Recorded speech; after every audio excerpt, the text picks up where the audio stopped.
আল্লামা রুহুল আমিন সাহেব হুজুরের যে কথা আমি আসিম বিল্লাহ সিদ্দিকী একবার বলেছিলাম, নিশ্চয়ই আপনারা সোশ্যাল মিডিয়ায় শুনেছিলেন। নাউজুবিল্লাহ, আমি আসিম বিল্লাহ সিদ্দিকী আল্লামা রুহুল আমিন সাহেব হুজুরের শানে বিয়াদবিমূলক কথা আমি বলিনি। কেন? আমি ভালো রকম জানি যে আল্লামা রুহুল আমিন সাহেব হুজুরকে দেখে ফুরফুরার পীর আবু বাক্কা দাদা হুজুর পীর কেবলা উঠে দাঁড়িয়ে সম্মান দিতেন। জোরে বলো, আরো জোরে হবে না? আল্লামা রুহুল আমিন সাহেব হুজুর দাদা হুজুরকে বলতেন, হুজুর আপনি আমার পীর, আপনি আমাকে দেখে উঠে পড়েন, এটা আমাকে একটু কেমন লাগে। দাদা হুজুর বলতেন, ফুরফুরার পীর বলতেন, বাবা রুহুল আমিন, আমি তোমাকে দেখে উঠিনি, বাবা রুহুল আমিন তোমার মধ্যে যে এলেম আছে ওই এলেমটাকে দেখে আমি আবু বাক্কার উঠে দাঁড়িয়ে সম্মান করি। জোরে হবে না? যে আমি আসিম বিল্লাহ সিদ্দিকী সেই রুহুল আমিন সাহেব হুজুরের শানে বিয়াদবি কথা বা বিয়াদবি করব বলে আমার কি আপনাদের কি মনে হয় যে না? তবে এতটুকু বলে যাই যে এরও প্রমাণ আছে। আমার বক্তব্যটাকে নিয়ে অনেকে ভুল ব্যাখ্যা করছে, ভুল কথা বলছে। তবে আমি মনে করি তাদের মনে হয় যে কোরআন হাদিসের জ্ঞান তাদের নাই, ইজমা কিয়াসের জ্ঞান নাই, যে তারা আলেম হলে এই কথা তারা বলতো না। মানুষ হয় তাই তো নাকি? ইমাম সাহেব যখন উঠেছিলেন আলোচনা করতে, তখনই কিন্তু এই মজলিসটা ভর্তি হয়ে যাওয়া দরকার ছিল, ঠিক না ভুল? ইমাম কাছের নাই, ইমাম কাছের। আবার অনেক সময় অনেকে ইমামকে আবার দূরে ঠেলে দেয়। ইমাম হলো খুবই কাছের মানুষ, মহব্বতের মানুষ। কারো আব্বাজান যখন আল্লাহর ডাকে সাড়া দেয়, জানাজার নামাজটা পড়াই কে? ইমাম সাহেব। যখন কারো আম্মাজান আল্লাহর ডাকে সাড়া দেয় অর্থাৎ ইন্তেকাল করে, তখনও কিন্তু জানাজার নামাজটা ইমাম সাহেবই পড়ায়। এক কথায় এলাকার কোনো ব্যক্তি যখন মারা যায়, জানাজার নামাজ পড়াই কে? ইমাম সাহেব পড়ায়। যাই হোক, মাশাআল্লাহ ইমাম সাহেব তিনি আপনাদের খেদমতে কিছুক্ষণ আলোচনা করেছেন। তিনার পরে আমার খুব কাছের মহব্বতের, আপনাদেরও অনেক কাছের মহব্বতের জানাব হযরত মাওলানা মোহাম্মদ আমার মুসা সরদার ভাই অনেক গুরুত্বপূর্ণ আলোচনা করছিলেন। আমি আপনাদের ছোট ভাই ছেলে হিসাবে সেই ফুরফুরা দরবার শরীফ থেকে আপনাদের কাছে এসে হাজির হয়েছি। খুবই অল্প টাইম, অল্প সময়ের জন্য আপনাদের কাছে এসেছি। তাই আমি আশা করব মাইকের আওয়াজ যত দূর পর্যন্ত পৌঁছাচ্ছে আপনারা মনে করবেন না যে 2 ঘন্টা আলোচনা করব, তার সময় কিন্তু নাই। তাই মাইকের আওয়াজ যত দূর পর্যন্ত পৌঁছাচ্ছে প্রত্যেককে অনুরোধ করব সকলেই চলে আসেন, দোয়া চান আল্লাহ পাক যেন আমাকে কোরআন এবং হাদিস শরীফ ইজমা কিয়াস থেকে 2-4 কথা আলোচনা করার তৌফিক দান করেন। শোনার পরে আল্লাহ আমাদের সকলকে বেশি বেশি আমল করার তৌফিক দান করেন। জোরে বলুন আল্লাহুম্মা আমিন। আর একটু জোরে হবে না? আলোচনা শুরু করার আগে আমরা প্রত্যেকেই নবী প্রেমিক, রসুল প্রেমিক, প্রত্যেকেই রসুলকে আমরা মহব্বত করি। কি মহব্বত করি না? আমরা সকলেই রসুলকে ভালোবাসি, মহব্বত করি। নবীর প্রেম, নবীর ভালোবাসা আমাদের প্রত্যেকের অন্তরে আছে। তাই আলোচনা শুরু করার আগে আমরা প্রত্যেকেই নবীর প্রেম ভালোবাসা বুকে নিয়ে একবার মহব্বত ভালোবাসা জোরে আওয়াজের সাথে দরুদ শরীফ পড়ি। দরুদ শরীফ আল্লাহুম্মা সাল্লি আলা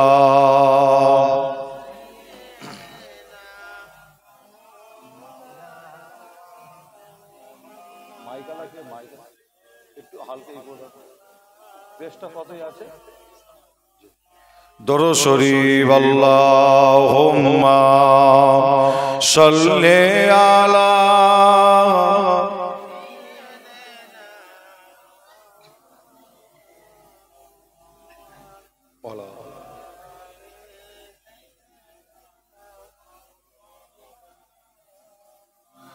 আউযু বিল্লাহি মিনাশ শাইতানির রাজীম।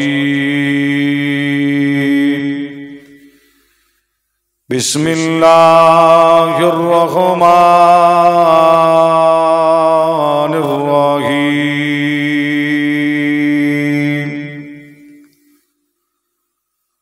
नहमदुहु व नुसल्ली अला रसूलिल करीम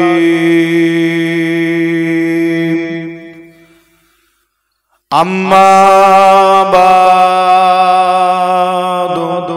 फया अय्युहल गाजिरूना रहमना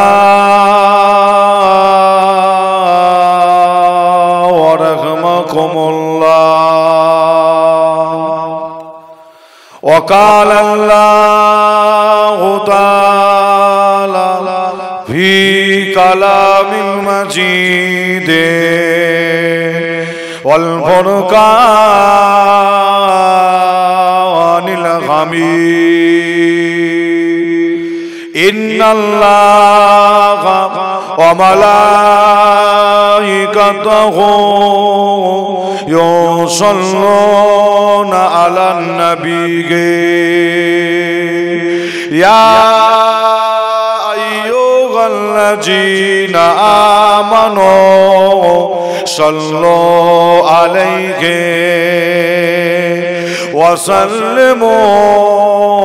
وسلموا تسليما اللهم صل على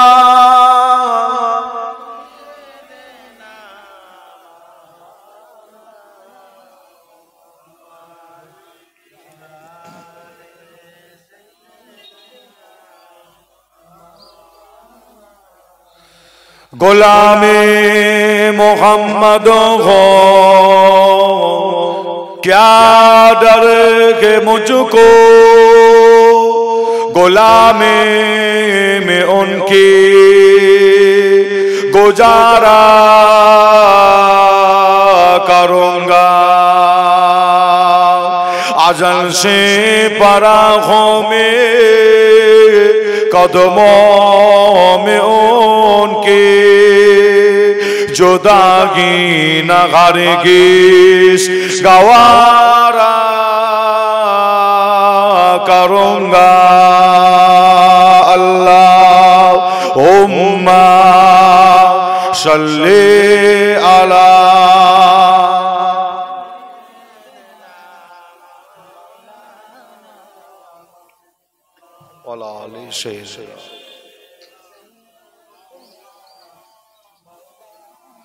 नबी या नबी या नबी या नबी या नबी नबी या नबी या नबी या नबी या नबी जमीन ओ जमा तुम्हारे लिए मक्के ओ मक्का तुम्हारे लिए जोरे হবে না সুবহানাল্লাহ আর একটু জোরে হবে না আমার আল্লাহ পাক আমাদের নবীর ওসিলায় तमाम পৃথিবীটাকে আল্লাহ সৃষ্টি করেছেন জোরে হবে না সুবহানাল্লাহ আর জোরে হবে না তাই কবি বলছেন কি নবী या नबी या नबी या नबी या नबी जमीन ओ जमा तुम्हारे लिए मक्के ओ मक्का तुम्हारे लिए चुनी ओ चुना तुम्हारे लिए आरशे आजी तुम्हारे लिए नबी या नबी या नबी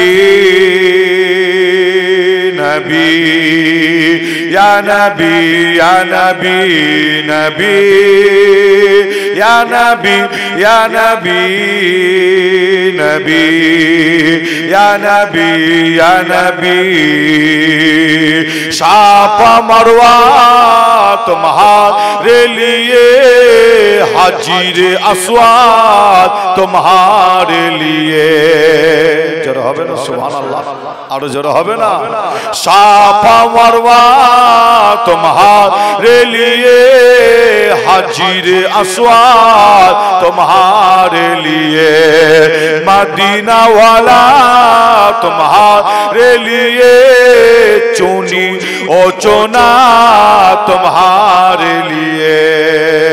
नबी या नबी या नबी, नबी या नबी या नबी, नबी या नबी या नबी या नबी या नबी।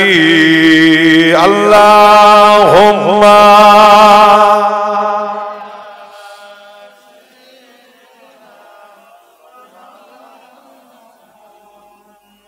अला अला।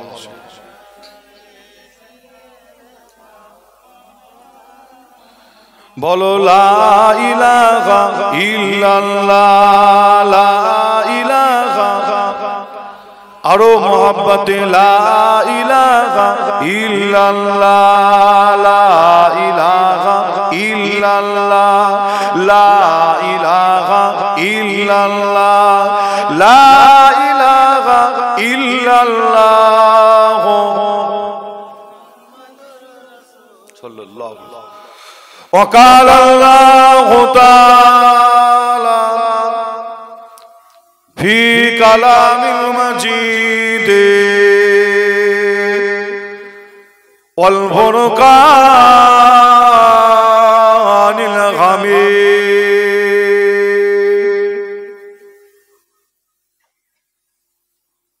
वमा खलक़तुल जिन्ना वल इंसा इल्ला लियाबुदून।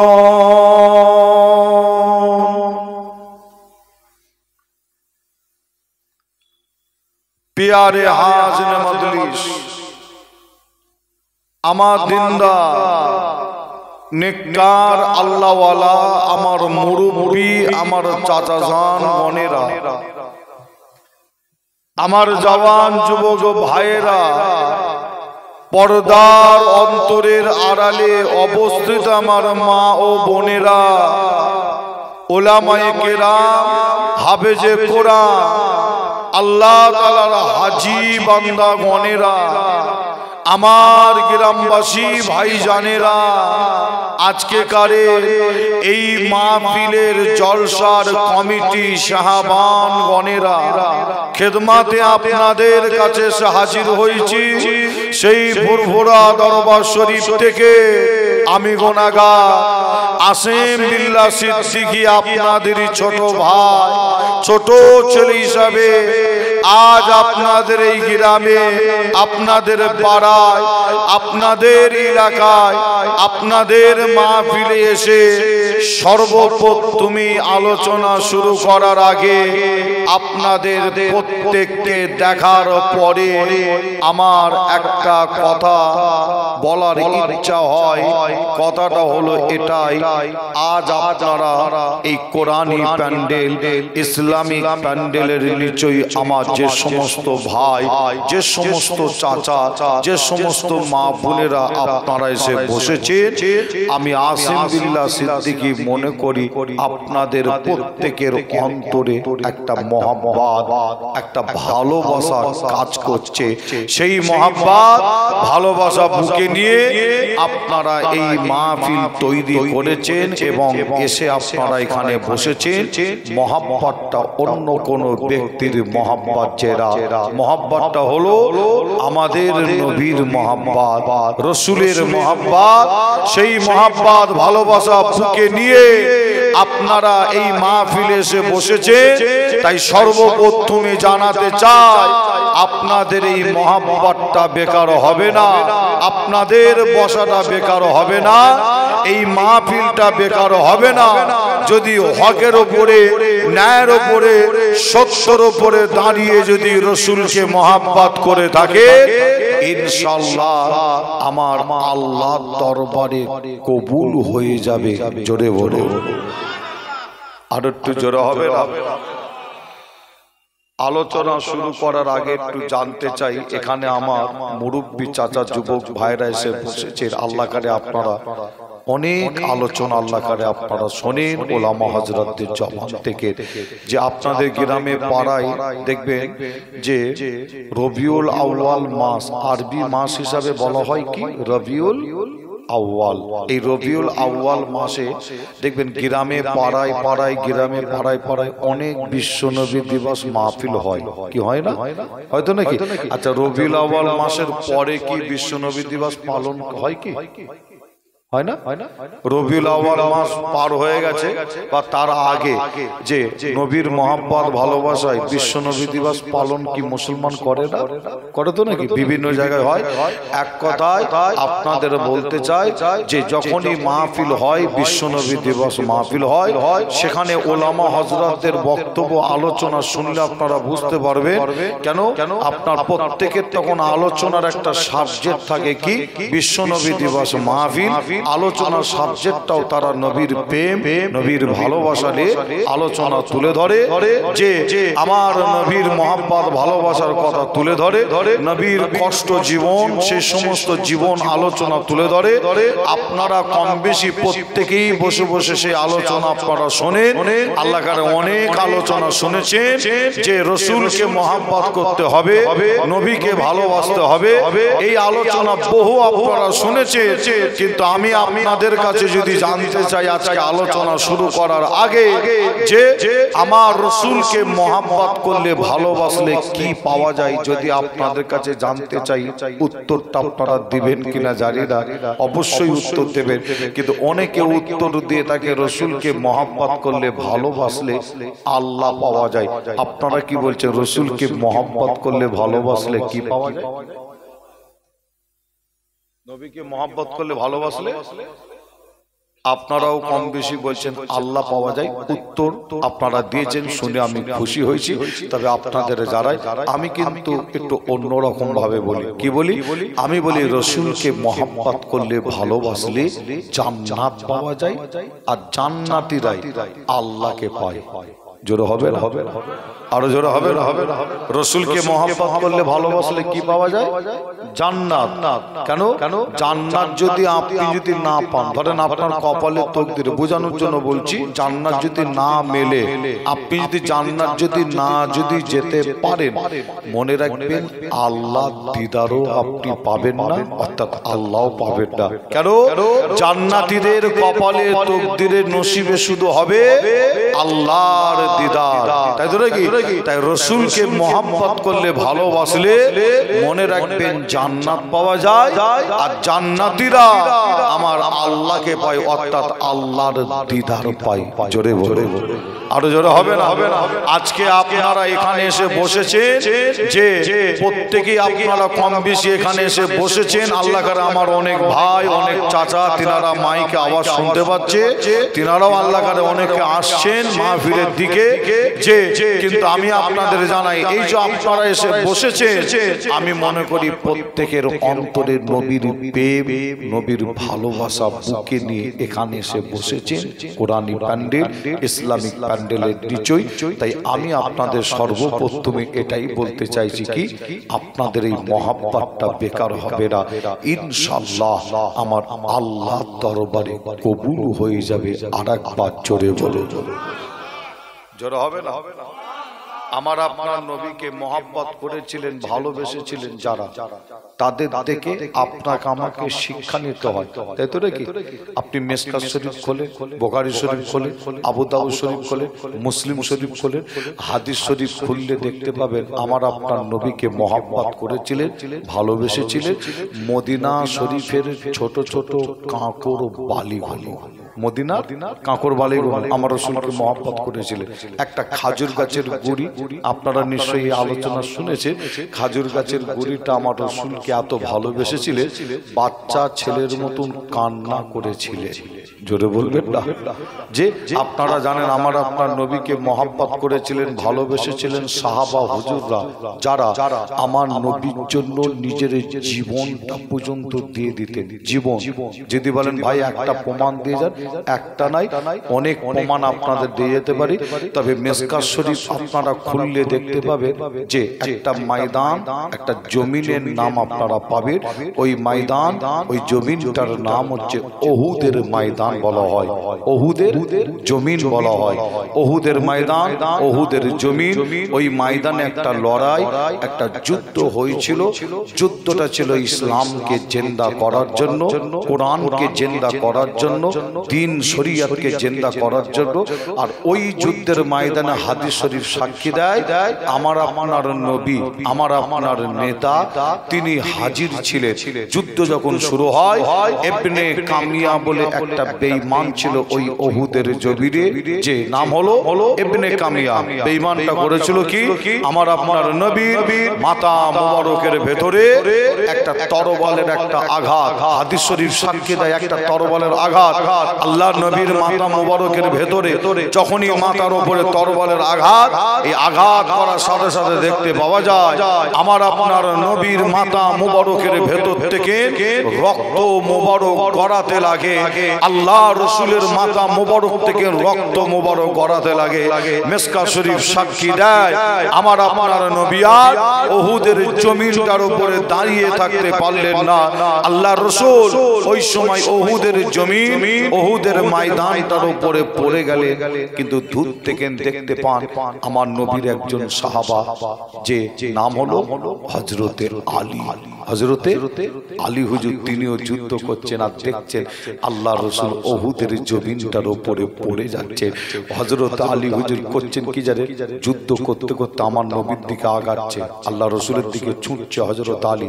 তিনি যুদ্ধের ময়দান, এক হাতে ঢাল, এক হাতে তরোয়ার, কাফেরদের সাথে যুদ্ধ করছে, কিন্তু হযরত আলী আমার নবীর দিকে আগাচ্ছে। হযরত আলী আমার আপনার নবীর দিকে ছুটছেন যুদ্ধ করতে করতে। যে হযরত আলী হুজুর তিনি আমার আপনার নবীর কাছে এসে হাজির হলেন, যে আল্লাহ রসুল ওহুদের জমিনে পড়ে আছে, আর হযরত আলী যে ছুটে ছুটে আমার আপনার নবী পাকের কাছে এসে হাজির। হযরত আলী আল্লাহ রসুলের পাশে বসে দুটো চোখ ভরা পানি দিয়ে হযরত আলী হুজুর কাঁদছেন। কেঁদে কেঁদে আমার আপনার নবীকে হযরত আলী হুজুর ওখানে বসে বসে একই কথা ঘুরিয়ে ফিরিয়ে কয়েকবার বলেছিলেন। একই কথা ঘুরিয়ে ফিরিয়ে কয়েকবার বলেছিলেন কি, হযরত আলী হুজুরের এক হাতে তরোয়াল, এক হাতে ঢাল। হযরত আলী হুজুর বলছেন, ইয়া রাসূলুল্লাহ, ইয়া হাবিবাল্লাহ হুজুর, বিয়াদবি মাফ করবেন, ক্ষমা করবেন। একবার যদি আপনি আমাকে হুকুম দেন, ইজাজত দেন, আপনার কাছে একটা কথা বলি। আমার আপনার নবী হুকুম দিলেন, কি হয়েছে বলো? আর হযরত আলী হুজুর বলছেন, হুজুর আপনি একবার এই জমিনটার উপরে উঠে দাঁড়ান। হুজুর একবার আপনি ময়দানটার উপরে উঠে দাঁড়ান। আর আমার আপনার নবী ওই সময় বলেছিল, বাবা আলী, আমি রাসূলুল্লাহ খুব দুর্বল, কমজোরি হয়ে গেছি, আমি রবি এই ওহুদের জমিনটার উপরে উঠে দাঁড়াতে পারবো না। হযরত আলী হুজুরকে বলছেন আমার আপনার নবী, কি বাবা আলী, আমি রাসূলুল্লাহ খুব দুর্বল, কমজোরি। আল্লাহ নবীর মাথা মুবারকের ভেতরে তরবালের আঘাত। যে হযরত আলীকে বলছেন আমার আপনার নবী, বাবা আলী, এই ময়দানটার উপরে আমি উঠে দাঁড়াতে পারবো না। হযরত আলী হুজুর এই সময় বলেছিলেন, হুজুর একবার আপনি ওঠেন, আমি আলী আমার এই কাঁধের উপরে বসিয়ে আপনাকে এখান থেকে নিয়ে চলে যাব। কিন্তু মদিনা শরীফের এ গুলি ও গুলিতে ওই সময় একটা ভুল প্রচার ছড়ানো হয়েছিল। মদিনার এ গুলি ও গুলিতে কি প্রচার, এ নবীর সাহাবারা এখনো তোমরা ঘুমাচ্ছ, আল্লাহর রাসূল নাকি ওহুদের জমিনে শহীদ হয়ে গেছে। প্রচারটা কি সঠিক না ভুল? যে ভুল প্রচার। আমার আপনার নবী কিন্তু শহীদ হননি। আমার আপনার নবীর মাথায় যুদ্ধের ময়দানে আঘাত আনা হয়েছে, যে ইসলামকে জিন্দা করার জন্য আমার নবী কিন্তু যুদ্ধের ময়দানে গেছে। যে আর আমার আপনার নবীর মাথা মোবারকের ভেতর থেকে রক্ত মোবারক গড়াচ্ছে, আল্লাহ রসুলের সারা শরীর রক্তে লাল। আমার আপনার নবী শহীদ হননি, কিন্তু মদিনার এ গুলি ও গুলিতে একটা ভুল প্রচার ছড়ানো হলো ওই সময়, কি এ নবীর সাহাবারা এখনো তোমরা ঘুমাচ্ছ। আল্লাহ নবী নাকি উহুদের জমিনে শহীদ হয়ে গেছে। এই আওয়াজ, এই খবরটা আমার আপনার নবীর এক যুবক সাহাবার কানে গিয়ে পৌঁছে যায়। ওই যুবক সাহাবাটা আমার আপনার নবীকে কতটা মহব্বত, কতটা ভালোবাসতেন দেখে। মুসলমানের ঘরে ছেলে মেয়েরা, বারা তরুণেরা, আমার নওজওয়ান যুবকেরা, পর্দার অন্তরালে মা ও বোনেরা, এ আমার নবী প্রেমিকেরা, তাই আমি আসিম বিল্লাহ আপনাদের জানিয়ে দিয়ে যায়, আজ আমার ভাইরা এই মাহফিলটা আপনারা করেছে, কমিটির ছেলেরা আপনারা করেছে, নবীর ঘর মাদ্রাসাকে কেন্দ্র করে আমি আসিম বিল্লাহ এসে জানতে পারলাম আপনাদের এখানে একটা মাদ্রাসা আছে। মাদ্রাসা মানে নবীর ঘর বলা হয়। এই যুবকেরা, আমার মুরব্বী চাচা জানেরা, এই মাদ্রাসাকে যদি আপনারা লক্ষ্য রাখে, মনে রাখবে আমার নবীকে আপনি ভালোবাসলে।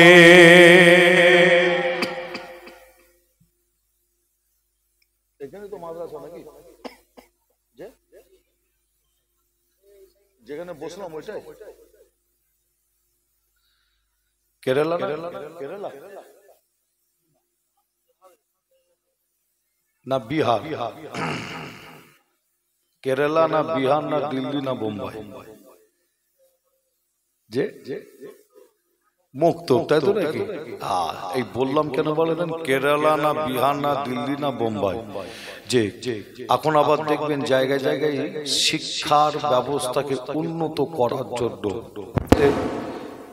যাতে মুসলমানের ঘরের ছেলেরা মেয়েরা যাতে উন্নত মানের শিক্ষা নিতে পারে, উন্নত মানের। শুধু ওই আপনার গতানুগতিক আপনার শিক্ষা ওই মাদ্রাসায় গেল, বইলে গেল আর এলো, পরে জিজ্ঞাসা করা হচ্ছে কি পড়লি রে, বলতে পারে? এমন কিছু বাচ্চা আছে বলতে পারে না, যায় আর আসে।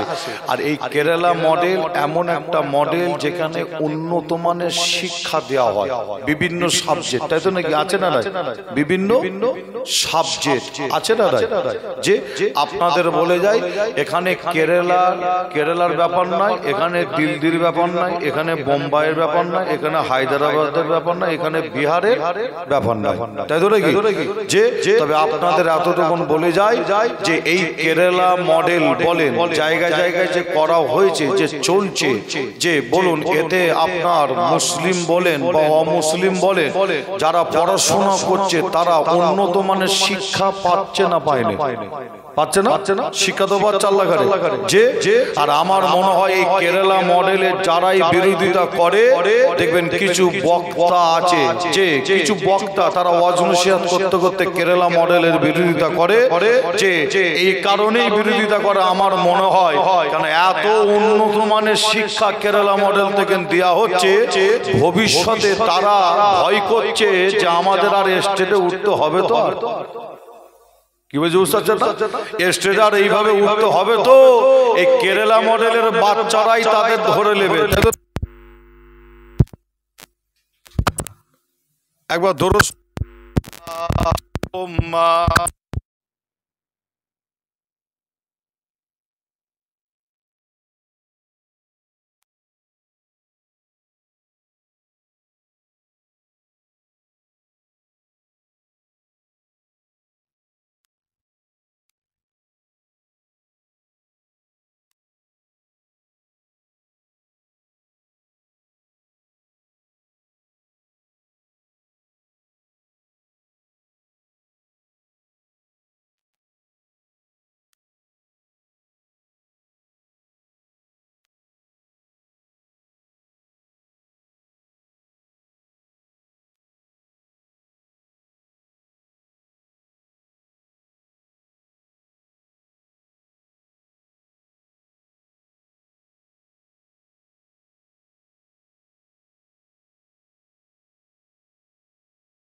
হুম্মা সাল্লি আলা। ঠিক আছে। ও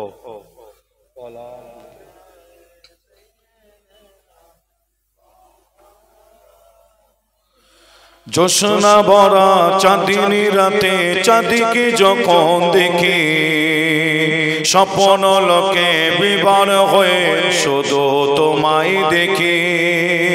জোর হবে না সুবহানাল্লাহ? আর একটু জোরে হবে না? একটু ডিস্টার্ব হয়েছিল, যেটা মাইকালা ভাই বলছে, মাইকালা ভাই নাকি ইলেকট্রিক তার নাকি পুড়ে গেছিল, হতেই পারে, তাই তো কিছু করার যে হতে কি পারে না। দেখেন এই কদিন আগে আমি জল করে পিচ্ছি, আবার কি হবে?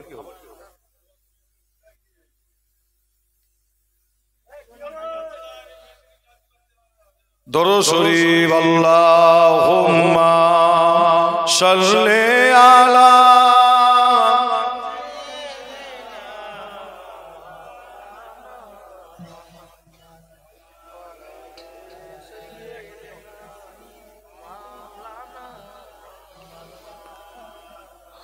দরুদ শরীফ আল্লাহুম্মা সাল্লি আলা।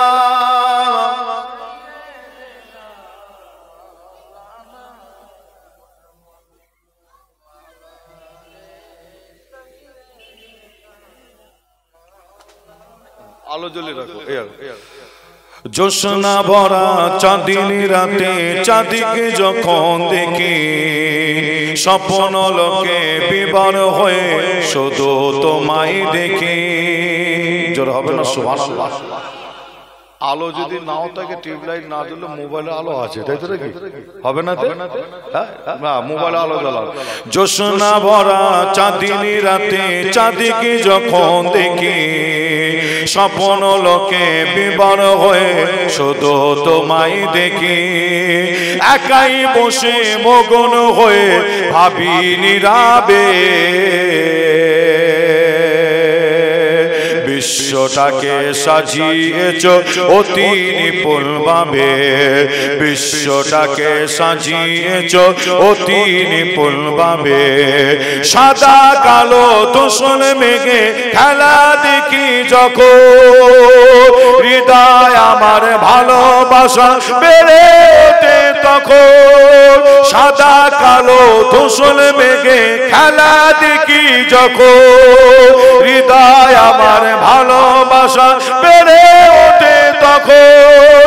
একাই বসে মগন হয়ে ভাবি নীরবে বিশ্বটাকে সাজিয়েছ অতি নিপুণ ভাবে।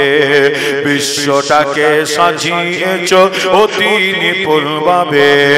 জোছনা ভরা চাঁদিনী রাতে চাঁদিকে যখন দেখি স্বপ্ন লোকে বিবার হয়ে শুধু তোমায় দেখি। আল্লাহুম্মা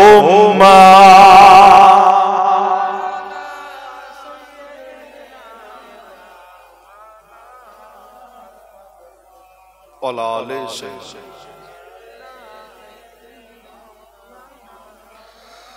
আমার দিনদার ইমানদার নেককার আল্লাহওয়ালা ভাইজানেরা, জওয়ান যুবকেরা, পর্দার অন্তরের আড়ালে অবস্থিত আমার মা বোনেরা, আপনাদের ছোট ভাই ছেলে হিসাবে আলোচনা করতে করতে ছেড়ে রেখেলাম ইলেকট্রিক একটু লাইনের সমস্যা, যে আবার ঠিক হয়েছে, আবার কি হবে জানি না, তাই তো নাকি?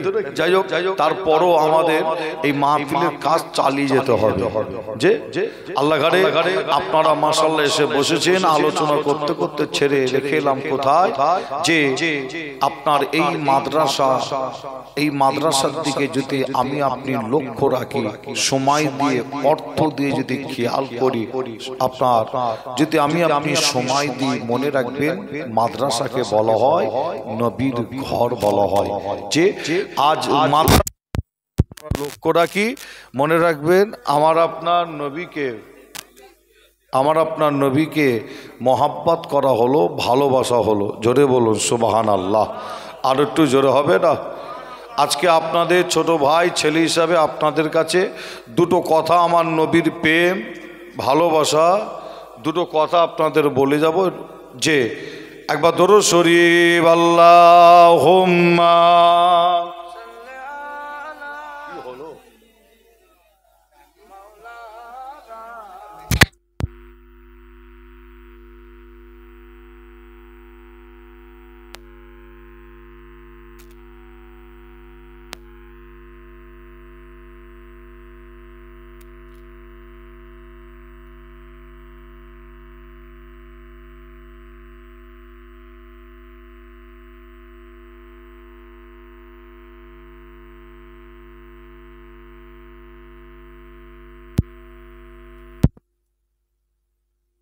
হচ্ছে না? জেনারেটর চালাও না, তাই তো নাকি?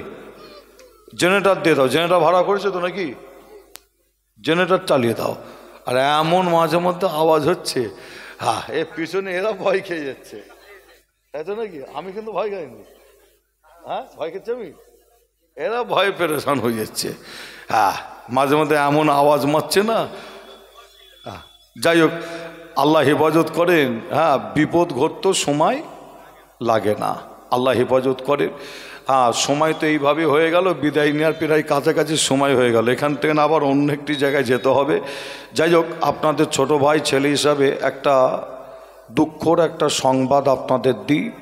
আপনারা জানেন ফুরফুরা দরবার শরীফে বড় হাফেজ সাহেব হুজুর বলে পরিচিত ছিলেন, বড় হাফেজ সাহেব হুজুর বলে পরিচিত, যে মুজাদ্দিদুজ্জামান দাদা হুজুর পীর কেবলার যে হাতে হাত দেওয়া মানুষ, বড় হাফেজ সাহেব বলে পরিচিত ছিলেন।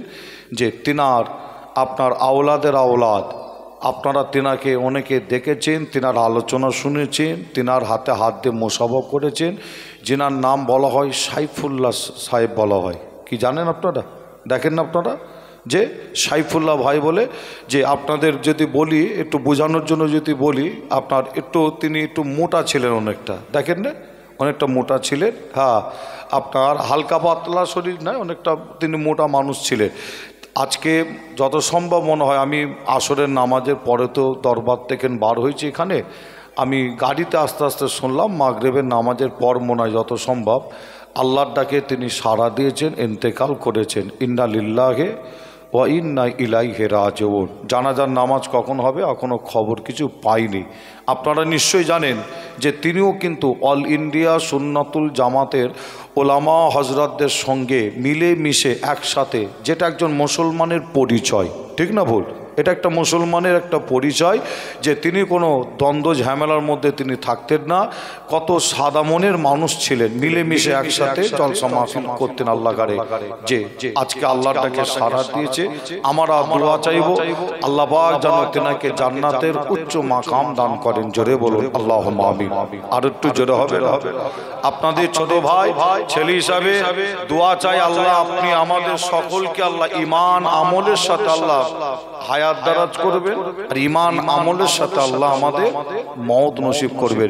ঈমান যদি না থাকে মনে রাখবেন জান্নাত যাওয়া তো দূরের কথা, জান্নাতের খুশবুটা কিন্তু নাকে পাওয়া যাবে না। ঈমান যদি না থাকে মনে রাখবেন জান্নাত যাওয়া তো দূরের কথা, যার ঈমান নাই মনে রাখবেন জান্নাত যাওয়া তো দূরের কথা, জান্নাতের যে একটা খুশবু সেই খুশবুটা পর্যন্ত নাকে পাওয়া যাবে না। তাই দোয়া চাইতে হয়, আর আমি প্রায় জায়গায় দোয়া চাই, দোয়া এটাই করবেন আল্লাহ যেন ঈমান আমলের সাথে আল্লাহ হায়াত দারাজ করেন, আল্লাহ যেন ঈমান আমলের সাথে যেন মওত নসিব করে।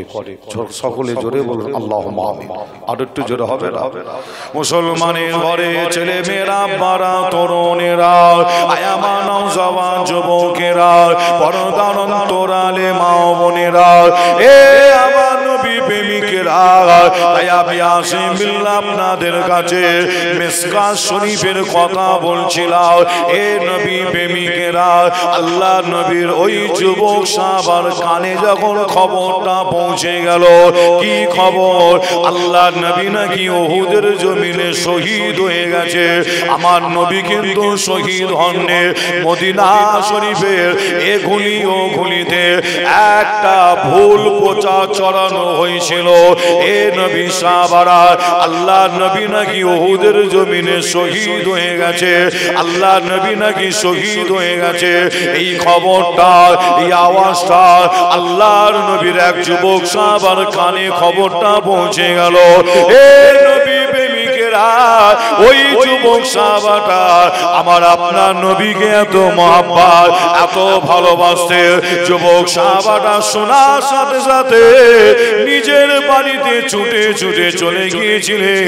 নিজের বাড়িতে গিয়ে বিবি সাহাবার কাছে গিয়ে বলেছিল, ও আমার বিবি সাহাবা, আল্লাহ নবী নাকি উহুদের জমিনে শহীদ হয়ে গেছে, জলদি করে তুমি আমার ঢাল আর তরবারটা দাও, আমি উহুদের জমিনে যুদ্ধ করতে যাব। এই নবী প্রেমিকেরা মিসকাত শরীফের মধ্যে পাওয়া যায় বিবি সাহাবার সময় ঢাল আর তরবারটা তুলে দিয়েছিল। আমার আপনার নবী যুবক সাহাবা এক হাতে ঢাল আর এক হাতে তরবার নিয়ে ওই জায়গায় দাঁড়িয়ে বিবি সাহাবাকে বলেছিল, ও আমার বিবি সাহাবা, আমি উহুদের জমিনে যুদ্ধ করতে যাচ্ছি, আমি গিয়ে যদি শহীদ হয়ে যায় তোমার সাথে আমার কাল কিয়ামতে ময়দানে মাশারে দেখা হবে।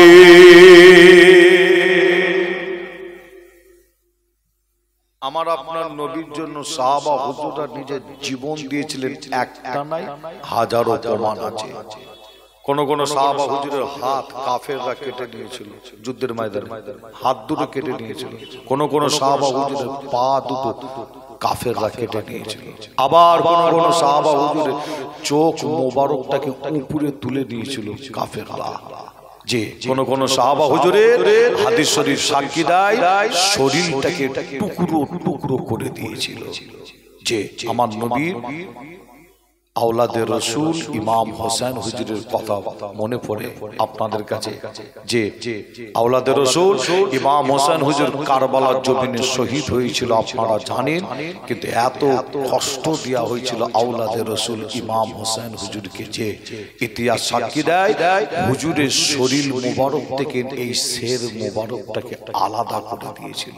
যেনাকে বলা হয় জান্নাতের সরদার আওলাদে রসুল ইমাম হোসেন হুজুরকে বলা হয় জান্নাতের সরদার। তিনি হকের ওপরে ন্যায়ের ওপরে সত্যের ওপরে দাঁড়িয়েছিল, অন্যায়ে মাথা নত করেননি। কারবালার জমিনে শহীদ হয়েছিলেন। আর এই কারবালার ঘটনা আপনারা প্রত্যেকেই আপনারা জানেন। আমি কারবালার ঘটনা আপনাদের বলবো না, তবে এতটুকু বলে যাব, হকের ওপরে ন্যায়ের ওপরে সত্যের ওপরে যে দাঁড়িয়েছিল আওলাদে রসুল ইমাম হোসেন হুজুর, তিনাকে এত কষ্ট কারবালার জমিনে দিয়েছিল। হুজুরকে শুধু শহীদ করা হয়েছিল যে না, হুজুরের শের মুবারকটা শরীর মুবারক থেকে শের মুবারক অর্থাৎ মাথা মুবারকটাকে আলাদা করে দিয়েছিল। হুজুরের শরীর মুবারকের কবর মুবারকটা আছে কোথায় জানেন? ইমাম হোসেন হুজুরের শরীর মুবারকের মাজার অর্থাৎ কবর মুবারকটা আছে একটা মুসলিম দেশ, মুসলিম কান্ট্রি, দেশটার নাম হচ্ছে ইরাক। নাম শুনেন? নাম শুনেছেন? ইরাকের জমিনে হুজুরের এই শরীর মুবারকের মাজার আর শের মুবারকের মাজার অর্থাৎ মাথা মুবারকের মাজারটা কোথায়? যে প্রথম দাফন করা হয় ইমাম হোসেন হুজুরের মাথা মুবারকটাকে দাফন করা হয় উমাইয়া জামে মসজিদ বলে একটা মসজিদ, নাম হচ্ছে কি নাম? উমাইয়া জামে মসজিদ। উমাইয়া জামে মসজিদ মাঠে দাফন করা হয় হুজুরের শের মুবারকটা। যে বহুদিন পরে আবার হুজুরের শের মুবারকটা মাটি খুঁড়ে আবার তোলা হচ্ছে, মাটি খুঁড়ে। যে প্রয়োজন পড়লে যে এমনও প্রমাণ আছে যে হাদিস শরীফ থেকে আছে, কিতাব থেকে আপনাকে দলিল দিয়ে যেতে পারবো যে প্রয়োজনে লাশ মুবারক তোলা হয়েছে, প্রয়োজনে লাশ মুবারক তোলা হয়েছে। যে আর এরকম ঘটনা অনেক ঘটনা ঘটে আপনারা জানেন। প্রয়োজনে লাশ কবর থেকে তোলা হয়, কি তোলা হয় না? যে প্রয়োজনে আল্লাহর ওলির লাশ এক জায়গা থেকে তুলে আরেক জায়গায় নিয়ে যাওয়া হয়েছে, কি হয়নি? হয়েছে না হয়নি?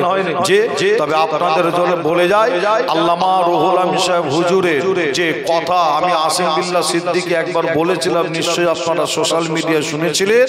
নাউজুবিল্লাহ, আমি আসিম বিল্লাহ সিদ্দিকী আল্লামা রুহুল আমিন সাহেব হুজুরের শানে বিয়াদবিমূলক কথা আমি বলিনি। কেন? আমি ভালো রকম জানি যে আল্লামা রুহুল আমিন সাহেব হুজুরকে দেখে ফুরফুরার পীর আবু বাক্কা দাদা হুজুর পীর কেবলা উঠে দাঁড়িয়ে সম্মান দিতেন। জোরে বলো, আরো জোরে হবে না? আল্লামা রুহুল আমিন সাহেব হুজুর দাদা হুজুরকে বলতেন, হুজুর আপনি আমার পীর, আপনি আমাকে দেখে উঠে পড়েন, এটা আমাকে একটু কেমন লাগে। দাদা হুজুর বলতেন, ফুরফুরার পীর বলতেন, বাবা রুহুল আমিন আমি তোমাকে দেখে উঠিনি, বাবা রুহুল আমিন তোমার মধ্যে যে এলেম আছে ওই এলেমটাকে দেখে আমি আবু বকর উঠে দাঁড়িয়ে সম্মান করি। ছোট হবে যে আমি আসিম বিল্লাহ সিদ্দিকী সেই রুহুল আমিন সাহেব হুজুরের শানে বিয়াদবি কথা বা বিয়াদবি করব বলে আমার কি আপনাদের কি মনে হয় যে না? তবে এতটুকু বলে যাই যে এরাও প্রমাণ আছে। আমার বক্তব্যটাকে নিয়ে অনেকে ভুল ব্যাখ্যা করছে, ভুল কথা বলছে। তবে আমি মনে করি তাদের মনে হয় যে কোরআন হাদিসের জ্ঞান তাদের নাই, ইজমা কিয়াসের জ্ঞান নাই, যে তারা আলেম হলে এই কথা তারা বলতো না। যে কেন এর প্রমাণ অনেক আছে। প্রয়োজনে আল্লাহর ওলিদের লাশ, প্রয়োজনে যে আপনার নবীদের পর্যন্ত লাশ প্রয়োজনে এক জায়গা থেকে আরেক জায়গায় নিয়ে যাওয়া হয়েছে। তবে আপনাদের বলে যাই, ইমাম হোসেন হুজুরের শের মুবারক উমাইয়া জামে মসজিদ মাঠ থেকে খুঁড়ে আবার তোলা হয়েছিল। দেখেন প্রয়োজন পড়েছে তুলে আবার নিয়ে যাওয়া হচ্ছে কোথায়?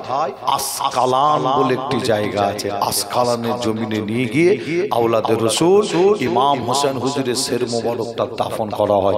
আবার আসকালানের মাটি করে আবারও তোলা হচ্ছে বহুদিন পরে। যে আওলাদের রাসূল ইমাম হোসেন হুজুরের শের মুবারক আবার আসকালানের মাটি থেকে খুঁড়ে তুলে নিয়ে চলে যাওয়া হলো কোথায়? একটা দেশ আছে মুসলিম দেশ, মুসলিম কান্ট্রি, দেশটার নাম হলো মিশর। নাম নিশ্চয়ই আপনারা শুনেছেন। মিশরে হুজুরের শের মুবারকটা নিয়ে গিয়ে ওখানে নিয়ে গিয়ে দাফন করা হলো। যে আর ওই জায়গায় শের মুবারক দাফন করার পরে ওই স্থান ওই জায়গাটার নাম হয়ে গেছে কি নাম? আল হুসাইনি এলাকা। মিশরে হুজুরের শের মুবারক দাফন করার পরে ওই জায়গার ওই এলাকাটার নাম হচ্ছে, মনে রাখবেন কি নাম? আল হুসাইনি এলাকা। আমি আসিম বিল্লাহ সিদ্দিকী ইতিহাসও পড়েছি, আবার আমি নিজে মিশর সফরে গিয়েছিলাম। একদিন নাই, দুদিন নাই, 14 থেকে 16 দিন মিশর সফরে ছিলাম। মিশর দেশ আমি গিয়েছিলাম। যে আমি গিয়ে ইমাম হোসেন হুজুরের শের মুবারকটা একবার নাই কয়েকবার জিয়ারত করতে গিয়েছিলাম, দোয়া নিতে। আমি ওখানে গিয়ে দেখলাম সারা পৃথিবী থেকে নবী প্রেমিক, রসুল প্রেমিকরা গিয়ে ওখানে ইমাম হোসেন হুজুরের শের মুবারক জিয়ারত করছে, দোয়া নিচ্ছে। যে তবে আপনাদের ছোট ভাই ছেলে হিসাবে আপনাদের জানাই, ইমাম হোসেন হুজুরকে তারা অনেক কষ্ট দিয়েছিল কারবালার জমিনে। আপনাদের কাছে যখন বলেছি আবার একটু আপনাদের বলে যাই, যে কিতাবের মধ্যে পাওয়া যাচ্ছে যে যেনার নাম হযরতে নবী ইউসুফ আলাইহিস সালাম। নাম শুনেছেন আপনারা? শোনেন আপনারা? একটা নবী ছিলেন যেনার নাম হযরতে ইউসুফ আলাইহিস সালাম। আচ্ছা, ইউসুফ নবীর ঘটনা আপনারা কম বেশি প্রত্যেকেই শুনেছেন, আপনারা জানেন, আপনারা পড়েছেন কিতাবে। কিন্তু ইউসুফ নবীকে শতাত ভাইয়েরা কুয়ায় ফেলে দিয়েছিল জানে মারার জন্য।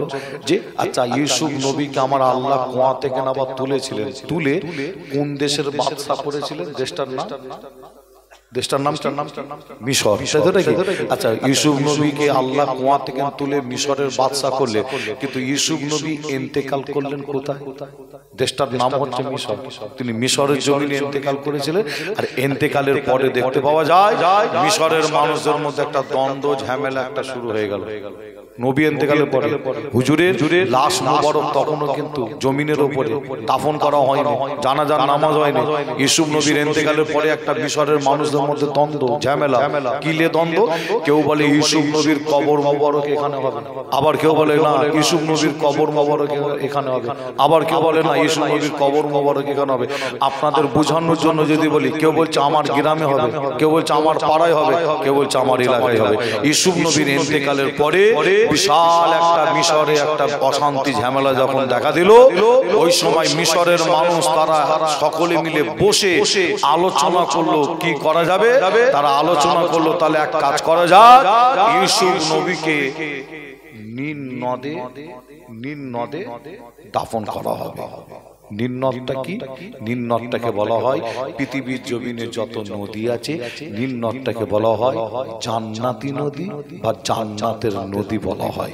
জোরে জোরে জোরে হবে। কিন্তু নীল নদে দাফন করা হবে। মিশরের মানুষ এই সিদ্ধান্ত নিলেন, তার কারণটা কি আপনাদের বলে যায়। মিশরের যত বড় বড় কারবার, ব্যবসা বাণিজ্য, চাষ আবাদ যা কিছু, যে সব ওই নীল নদের পানিকে নিয়ে। আমাদের এলাকায় যেমন কাজ কারবার, ব্যবসা বাণিজ্য, চাষাবাদ পানি যেমন লাগে, ওখানেও মিশরের কারবার, ব্যবসা বাণিজ্য, চাষ আবাদ সব ওই মিশরের নীল নদ পানিকে নিয়ে সব কারবার, ব্যবসা বাণিজ্য, চাষ আবাদ। যদি মিশরের নীল নদ নদী যদি শুকিয়ে যায়, মিশরের বিশাল একটা ক্ষয়ক্ষতি হয়ে যাবে, বিশাল ক্ষয়ক্ষতি, পানি তাহলে পাওয়া যাবে না, বিশাল ক্ষয়ক্ষতি। তাই মিশরের মানুষ আলোচনা করলো, তাহলে এক কাজ করা যাক, ইউসুফ নবীকে নীল নদে দাফন করা হয়। আল্লাহ চাইলে ইউসুফ নবীর উসিলায় এই পানিকে আরো বরকতময় করবে। জোরে বলো, জোরে হবে না? মুসলমানের ঘরে ছেলে মেয়েরা, বাড়া তরুণেরা, আয়ামানাও জওয়ান যুবকেরা, পর্দার অন্তরালে মা বোনেরা, এ আমার নবী প্রেমিকেরা, তাই আপনাদের জানিয়ে দিয়ে যায়, হযরত নবী ইউসুফ আলাইহিস সালামকে ওই নীল নদে দাফন করা হয়েছিল। ইতিহাস সাক্ষী দেয়, কিতাবের মধ্যে পাওয়া যায়, আবার ইউসুফ নবীকে ওই নীল নদ থেকে আবার তোলা হয়েছিল। এ যুবকেরা, আপনারা লক্ষ্য করে একটু শোনেন, ইউসুফ নবীকে নীল নদে দাফন করা হয়েছিল, আবার নবীকে আবার ওখান থেকে বহু বছর পরে তোলা হয়েছিল। তুলেছিল কে? একজন নবী, যিনার নাম হলো হযরত নবী মূসা আলাইহিস সালাম। নাম শুনেছেন? হযরত নবী মূসা আলাইহিস সালাম ইউসুফ নবীকে ওই নীল নদ থেকে তুলে আবার ওখান থেকে অন্য একটা দেশে নিয়ে চলে গিয়েছিল। ওই দেশটার নাম বলা হয় প্যালেস্টাইন, অর্থাৎ ফিলিস্তিন বলা হয়। প্রেমিকেরা, ওই প্যালেস্টাইনের জমিনে আল্লাহর ঘর মসজিদকে দখল করার জন্য ইসরায়েলের ইহুদিরা তারা বোম দিয়ে, গুলি দিয়ে, বারুদ দিয়ে, রকেটের হামলা করে হাজার হাজার মুসলমানকে শহীদ করে দিচ্ছে। এই যুবকেরা, প্যালেস্টাইনের মুসলমানের দিকে যদি লক্ষ্য করে দেখে, আল্লাহ তাদের ইমানি পাওয়ার, ইমানি জজবা আল্লাহ তাদের আলাদা দিয়েছে। আমি আসিম বিল্লাহ মনে করি তারা অন্যায় মাথা নত করে না, ইহুদির কাছে মাথা নত করে না। এই নবী প্রেমিকেরা, আপনাদের জানিয়ে দিয়ে যায়, প্যালেস্টাইনের মুসলমান ওই মসজিদুল আল আকসাকে, আল্লাহর ঘরকে হেফাজত করার জন্য তারা শুধু তাদের শরীরের রক্ত নয়, জীবন দিও আল্লাহর ঘর মসজিদকে তারা হেফাজত করার চেষ্টা করছে। আরো জোরে বলুন সুবহানাল্লাহ, আরো একটু জোরে বলুন সুবহানাল্লাহ।